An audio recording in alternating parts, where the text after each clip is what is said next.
বৰ্তমানৰ সময়ত অসম চৰকাৰৰ মাননীয় মুখ্যমন্ত্ৰী ডাঙৰীয়াই যি নিযুক্তিৰ ক্ষেত্ৰত প্ৰতিশ্ৰুতি দিছিল সেই প্ৰতিশ্ৰুতি সম্পূৰ্ণভাৱে ৰূপায়ণৰ ক্ষেত্ৰত সফল হৈছে।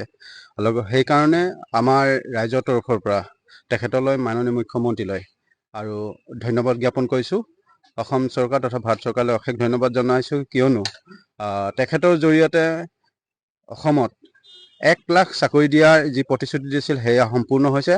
তাতকৈ বেছি 1.5 লাখকৈ এতিয়া চাকৰি দিয়াৰ ব্যৱস্থা কৰিছে। গতিকে নিকা মনোভাৱেৰে অসম চৰকাৰে যিহেতু চাকৰি দিয়াৰ যি প্ৰক্ৰিয়া, আমাৰ ছাত্ৰ ছাত্ৰীসকলৰ যি লক্ষ্য উপনীত হোৱাত তেখেতসকলৰ সপোনবোৰ বাস্তৱ কৰাৰ ক্ষেত্ৰত মাননীয় মুখ্যমন্ত্ৰী ডাঙৰীয়াই এটা সফল পদক্ষেপ গ্ৰহণ কৰিছে।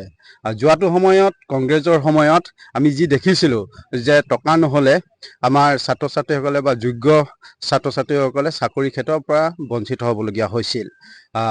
তেতিয়াৰ সময়ত তেখেতসকলে অকল নিজৰ পৰিয়ালকেন্দ্ৰিক ব্যৱস্থাৰে তেখেতসকলে যি প্ৰক্ৰিয়া বা চৰকাৰ চলাই আছিল, কিন্তু বৰ্তমান সময়ত ভাৰতত তথা অসমত বিজেপি চৰকাৰখনে এটা সুন্দৰ পৰিকল্পনাৰে আগবাঢ়ি গৈ আমাৰ ছাত্ৰ ছাত্ৰীসকলৰ ভৱিষ্যত সপোনবোৰ ৰূপায়ণৰ ক্ষেত্ৰত আৰু সফল কৰাৰ ক্ষেত্ৰত আগভাগ গ্ৰহণ কৰিছে।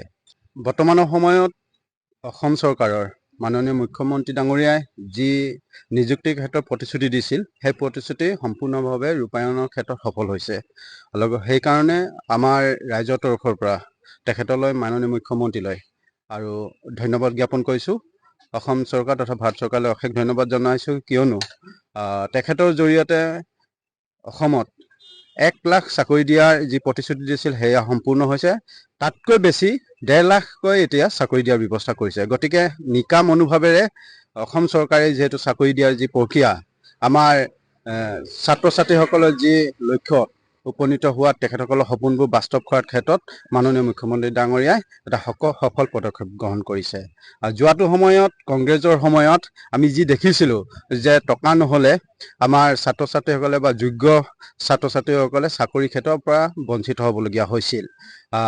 তেতিয়াৰ সময়ত তেখেতসকলে অকল নিজৰ পৰিয়ালকেন্দ্ৰিক ব্যৱস্থাৰে তেখেতসকলে যি প্ৰক্ৰিয়া বা চৰকাৰ চলাই আছিল, কিন্তু বৰ্তমান সময়ত ভাৰতত তথা অসমত বিজেপি চৰকাৰখনে এটা সুন্দৰ পৰিকল্পনাৰে আগবাঢ়ি গৈ আমাৰ ছাত্ৰ ছাত্ৰীসকলৰ ভৱিষ্যত সপোনবোৰ ৰূপায়ণৰ ক্ষেত্ৰত আৰু সফল কৰাৰ ক্ষেত্ৰত আগভাগ গ্ৰহণ কৰিছে।